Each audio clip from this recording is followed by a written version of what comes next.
Merhabalar arkadaşlar, kanalıma mutfağıma hoş geldiniz. Bugün maden suyu ile yumuşacık tel tel ayrılan açma tarifi videosu hazırladım. Yumuşaklığı ve lezzetine hayran kalacağınız bu güzel açma tarifinin buyurun hemen yapım aşamasına geçelim. İlk önce yoğurma kaseme 1 su bardağı ılık sütümü ekliyorum. Kullandığım su bardağı ölçüsü 200 milimlik klasik su bardağı, 1 yemek kaşığı toz şeker, 1 paket instant kuru mayamı ekliyorum. Mayamın aktif olması için biraz karıştırıyorum. 1 su bardağından 1 parmak eksik sıvı yağ ekliyorum. Sonrasında sıvı yağ ekleyeceğimizden dolayı bu aşamada çok fazla sıvı yağ eklemeyelim. 1 tatlı kaşığı dolusu tuz, 1 tatlı kaşığı da mahlep ekliyorum. Bu açmayı illaki mahleple yapmak zorunda değilsiniz. Benim elimin altında vardı. Mahlepimi değerlendirmek istedim. Bir şişe oda ısısında bekletmiş olduğum maden suyumu da ekliyorum. Direkt buzdolabından çıkarttığınız gibi soğuk kullanmamaya özen gösterin. Malzemelerimi karıştırdıktan sonra unumu da yavaş yavaş ekliyorum. Un toplamda 6 su bardağına yakın kullandım. Tabii ki sizlerin un marka kalitesine göre değişiklik gösterebileceği için sizler hamurunuzun yumuşak kıvam alana kadar un eklemesi yapmanız yeterli. O sebeple kontrollü şekilde un eklemeye özen gösterelim. Açmalarınızın yumuşacık olmasını istiyorsanız da hamurunuzu sert tutmamak için çok fazla un eklemesi yapmayın. Sert açma hamuru yaptığınızda dışı çabuk pişer, içi de hamurlaşma olur. O sebeple lütfen kontrollü şekilde yavaş yavaş eklemeye özen gösterin. Bakın benim elime şu anda hamurum yapışıyor. Ben kontrollü şekilde 6 su bardağına yakın un kullandım ve elime yapıştığı halde artık un eklemeyeceğim. Bakın temiz elimle kıvamını kontrol ediyorum. Hafif elime yapışıyorsa artık un eklemiyorum. Eğer çok elime yapışıyorsa bu aşamada çok az un ekleyebilirim. Şu anda un ekleme gereği duymuyorum. Sizlere de daha güzel açma yapmanız için bu detayları dikkatli şekilde göstermek istedim. Açmaya kullanmış olduğum sıvı yağ bardağımın dibinde biriken sıvı yağ bu aşamada hamurumun üzerine döküyorum. Çok az sıvı yağ olmasına rağmen bardağımın içinde bakın hamurumun üzerine döktüm. Gördüğünüz gibi hamurumu çok güzel toparladı. Elinize yapışıyor diye kesinlikle un eklemeyin. Hafif ele yapışması gerekiyor. Elinizi yıkayın veya temiz elinize kontrol edin. Bakın sıvı yağını yarım yemek kaşığı kadar dökmüş olmama rağmen hemen hamur çok güzel kendini toparladı. Yoğurma kasemde hamurumu güzelce toparlıyorum ve gördüğünüz gibi elime hiç yapışmıyor. Size de kıvamını göstermek istedim. Üzerini kapatıyorum ve yaklaşık yazın çok sıcak olduğu için 50 dakika mayalandırmayı bırakacağım. Kışın soğuk havada 1 saat mayalandırmanız yeterli olacaktır. Havanın sıcaklığından da 50 dakikada hamurum çok güzel mayalandı. Maya kokusunun çıkması için yoğurma kasemde biraz karıştırıyorum. Tezgahıma da yarım tatlı kaşığı kadar un döküyorum. Hamurumun daha güzel toparlanıp tezgaha yapışmaması için. Hamurumu serpmiş olduğum unu da yedirip güzelce toparladıktan sonra hamur kesme aparatımla bezelere ayıracağım.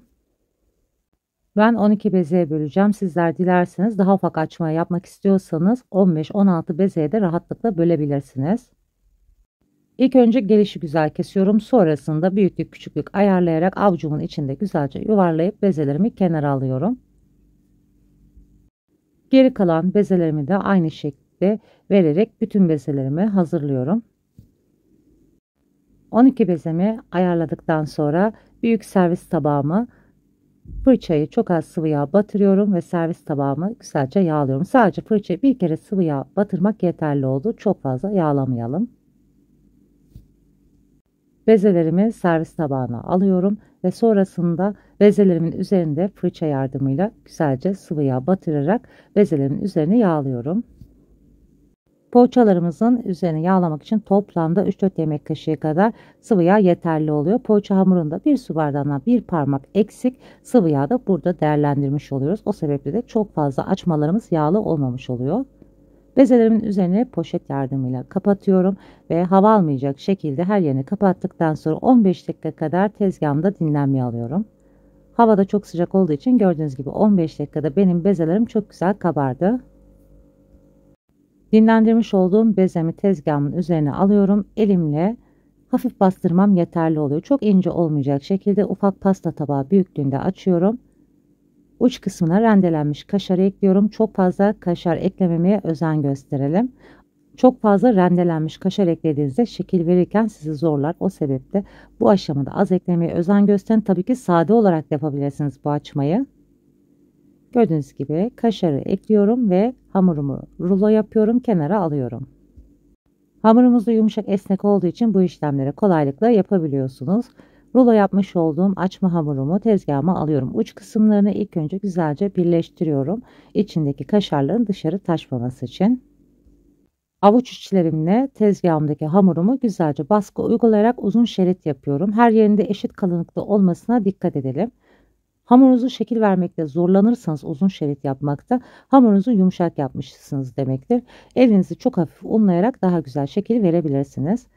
Yeterince büyütmüş olduğum şerit hamurumu ortada birleştiriyorum. Bir ucunu içe, bir ucuna dışa gelecek şekilde şeklini veriyorum. Görmüş olduğunuz gibi tekrardan ucunu içe koyuyorum. İki ucunu birleştiriyorum hamurumun. Birleştirmiş olduğum ucu alta getiriyorum. İlk şeklimiz hazır. Bu şekilde de simit de yapabilirsiniz. Tekrardan hamurumu alıyorum. Uçlarını birleştiriyorum. Avuç içlerimle bastırıyorum. Her yerin eşit kalınlıkta olmasına da dikkat edelim. Bakın kenarda rendelenmiş kaşarlar, bazen hamurda yırtılmalar olabilir. Sizler elinizde oraları kapatabilirsiniz. Belirttiğim gibi hamura şekil vermek için mutlaka çok az kaşarı eklemeye özen gösterin. Bakın yırtılmalar olsa da ben hamura çok güzel hemen yama veriyorum. Şeritimi de güzelce esnettikten sonra tekrar iki ucunu ortada birleştiriyorum. Bir ucunu içe, bir ucunu dışa gelecek şekilde şeklini veriyorum. Bütün hamurlarımı aynı şekilde yaptıktan sonra açmalarımı tepsime yerleştiriyorum. 9 tane açmayı büyük tepsime, 3 tane de açmayı ufak tepsime yerleştirdim. 2 adet yumurta sarımın içine yarım çay kaşığı kadar pekmez ekliyorum. Yaklaşık 3-4 damla kadar. Çok fazla pekmez eklememeye de özen gösterin. Açmalarınızın üzerine yanık gibi lekeler oluşmaması için. Yumurta sarısıyla pekmezi güzelce karıştırıyorum ve açmalarımın üzerine sürüyorum. Açmalarımın üzerine yumurta sarısı sürerken ben de size küçük bir hatırlatma yapmak istiyorum. Kanalıma hala abone değilseniz abone olmayı, daha güzel tariflerden haberdar olmak için zil sesini açmayı unutmayın. Bu sayede başka güzel yeni tariflerimden anında haberdar olabilirsiniz. Bu arada açmalarımı tepsi mayası yapmadan önce yumurta sarısını güzelce sürüyorum. Eğer tepsi mayası yaptıktan sonra yumurta sarısını sürerseniz fırçayı dokunduğunuz an o tepsi mayası yapmış olduğunuz açmaların havası sönüyor. O sebeple lütfen yazın sıcak havada ilk önce yumurta sarısını sürelim ve o şekilde tepsi mayası yapalım. Yumurta sarısını her yerine güzelce sürdükten sonra açma hamurların üzerine hiç kapatmıyorum ve bu şekilde tezgahımda 20 dakika kadar tepsi mayası yaptım. Sizlerin zamanınız varsa yarım saatte yapabilirsiniz. Hava çok sıcak olduğu için 20 dakikada yeterli oldu. Dilerseniz açmalarınızın üzerine çörek otu, susam da gezdirebilirsiniz.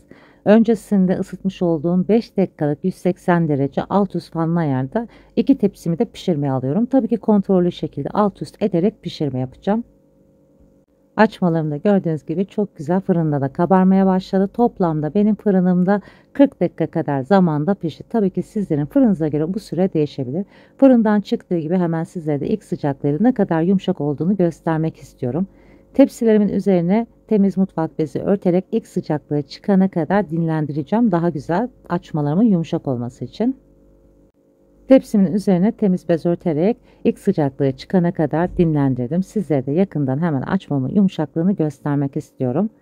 Maden suyuyla da yumuşacık çok lezzetli açmalar oluyor. Daha önce de bu açma tarifini denemiştim. Çok kişi tarafından denenip beğenilen bir tarif. Gönül rahatlığıyla deneyebilirsiniz. İsterseniz sade, isterseniz beyaz peynir, zeytin ezmesi, haşhaşlı, dilediğiniz iç harcıyla da yapıp deneyebileceğiz bu güzel tarifi. Şimdiden deneyip yapacak olanlara afiyet olsun. Başka güzel tariflerde görüşmek üzere. Hoşça kalın, sağlıcakla kalın.